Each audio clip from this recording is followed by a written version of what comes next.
Before I begin, I think it's important that we once again address the blue-hatted elephant in the room.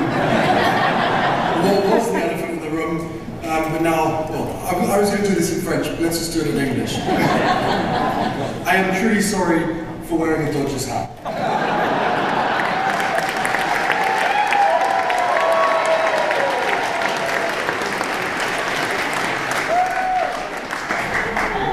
No excuses, but there were two reasons for wearing it.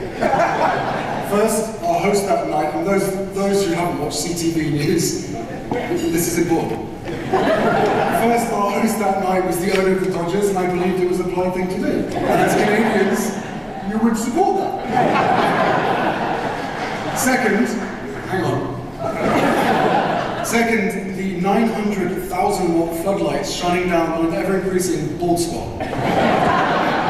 And given that level of scrutiny, I think I'd even worn a Yankees hat. Okay, maybe not a Yankees hat, but you get the dilemma, right? And as for my wife, well, she lived in Toronto for years and has deep affection for this city. So much so that many people around the world still believe that she is, in fact, Canadian.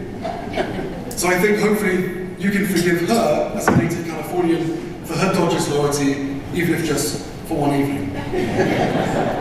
But truthfully, and jokes aside, this city will always mean a great deal to me. You provided me a wife.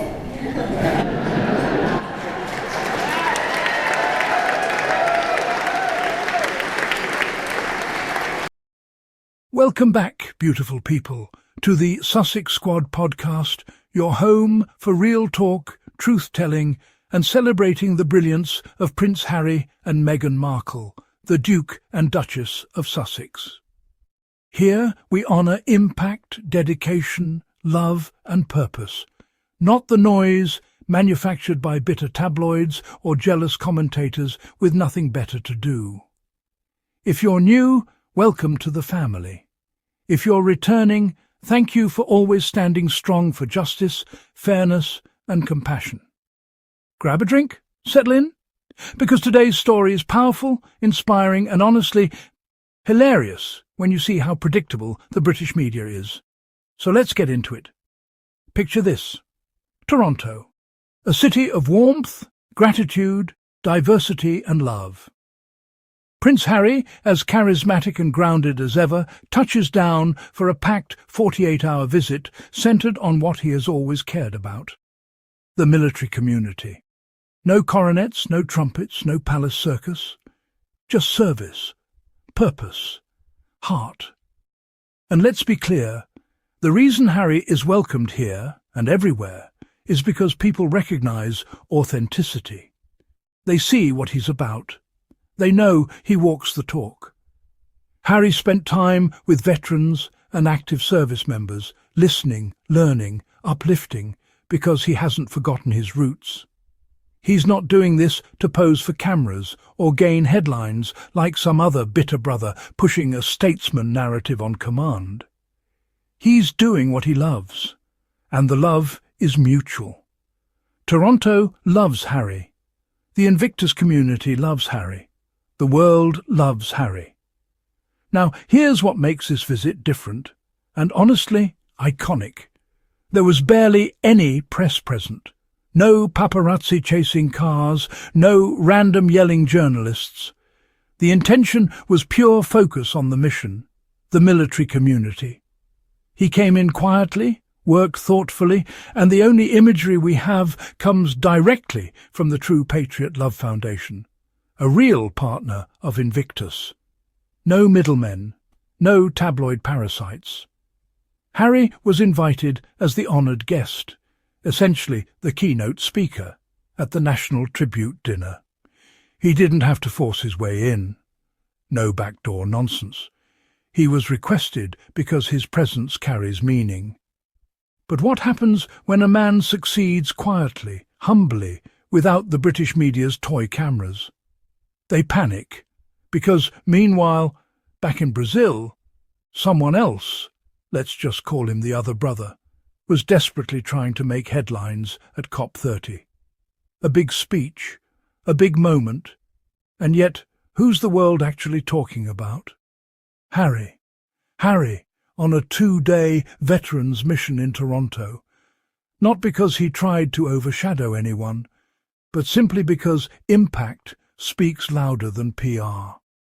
And the British media cannot handle that. So, suddenly, like clockwork, cue the nonsense headlines from the same old tabloids, this time from The Telegraph.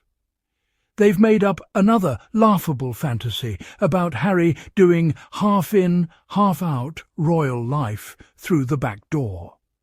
Because when you don't have facts, you just make up a story. And they wonder why nobody respects them. Let's break this down.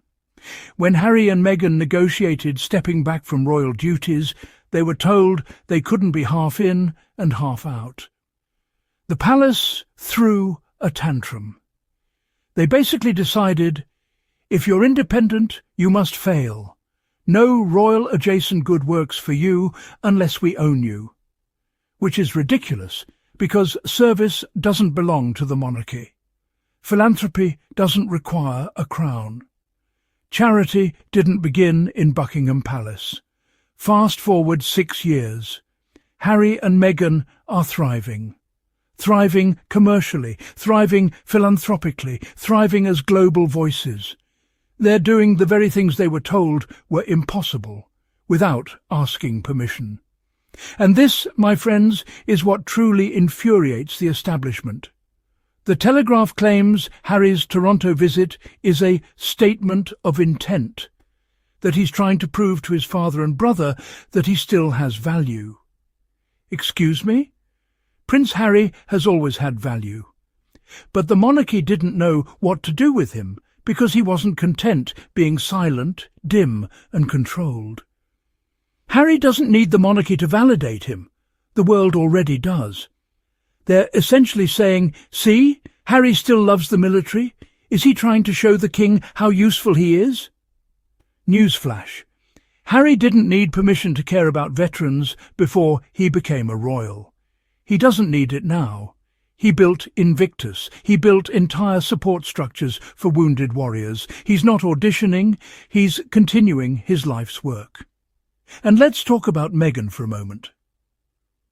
The Telegraph tries to push this narrative that Harry's just doing his old thing, while Meghan is off chasing billionaire dreams. These salty commentators love creating division where there is none. Meghan is expanding creatively, entrepreneurially. Harry is expanding philanthropically and diplomatically. It's called marriage, teamwork, different lanes, same direction, power couple behaviour.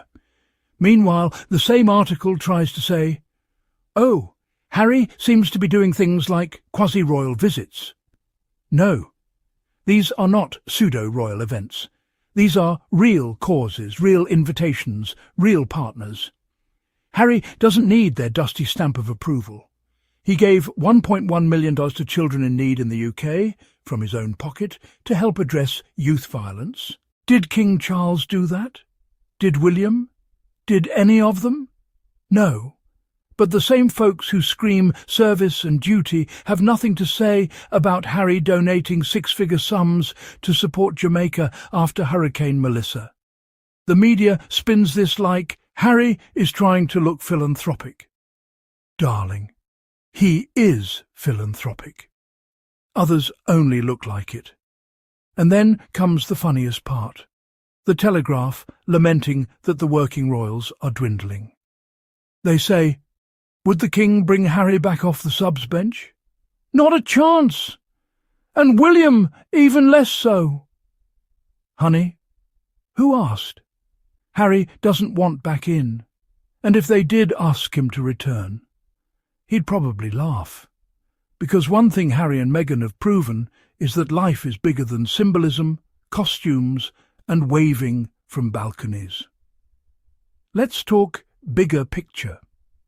When the palace refused a half-in solution, they thought they were punishing the Sussexes.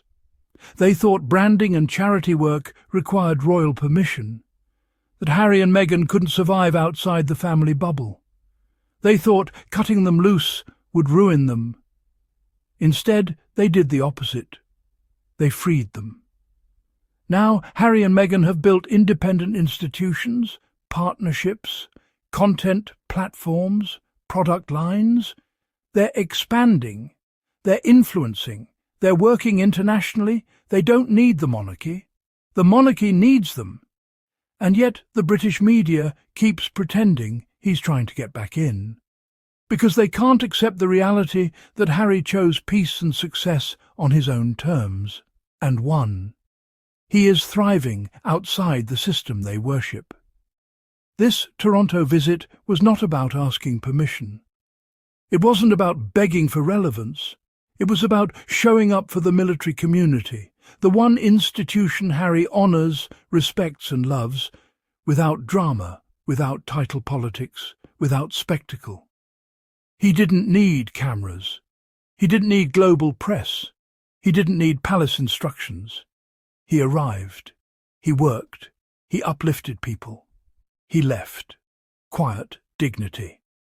Meanwhile, the Royal Press Corps, who didn't bother showing up, are now throwing tantrums because they weren't included.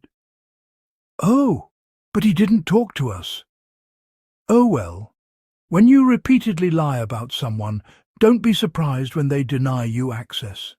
They claim Harry kept things private, as though that's suspicious. No, it protects veterans. It protects purpose. It protects peace. And it keeps tabloids from twisting vulnerable stories into gossip. And isn't it telling that the same media that constantly says Harry and Meghan are irrelevant can't stop writing about them? If they're irrelevant, why are you obsessed? Why do you need Harry to validate William's trip in Brazil? Why are you threatened by a 2-day veterans visit? Because every time Harry breathes, they panic. They hate that Harry can roll into Canada and command respect without the crown. They hate that Meghan can launch successful products and projects without palace machinery. They hate that the world sees them, truly sees them. And here's the most important point. Harry and Meghan are proving something revolutionary, that you can serve and succeed without bowing to a broken institution. Charity is not a royal monopoly. Service is not inherited. Humanity is not copyrighted. Their work stands on its own. And that's what scares the establishment most. The palace thought denying Harry the half-in option would stop him from doing charitable and commercial work effectively. They thought they owned philanthropy. They assumed charity would always be tied to the crown. They have now learned the hard way. Harry and Meghan were never dependent. They were just restricted. Now, unshackled, they're soaring. And the more they rise, the more insecure the institution looks, especially when the remaining working royals seem allergic to actual labour. They've thinned their own ranks. Now they're panicking because Harry and Meghan have made that irrelevant. Harry's work speaks for itself. Meghan's work speaks for itself. And the world listens. So let the Telegraph spin its silly fantasies. Let the tabloids invent royal motivations that don't exist. Because the truth is simple. Harry didn't go to Toronto to audition. He went there to serve. He went to uplift a community that has always been central to his life. He went because leadership is who he is, not what he's told to pretend to be. Harry isn't half in.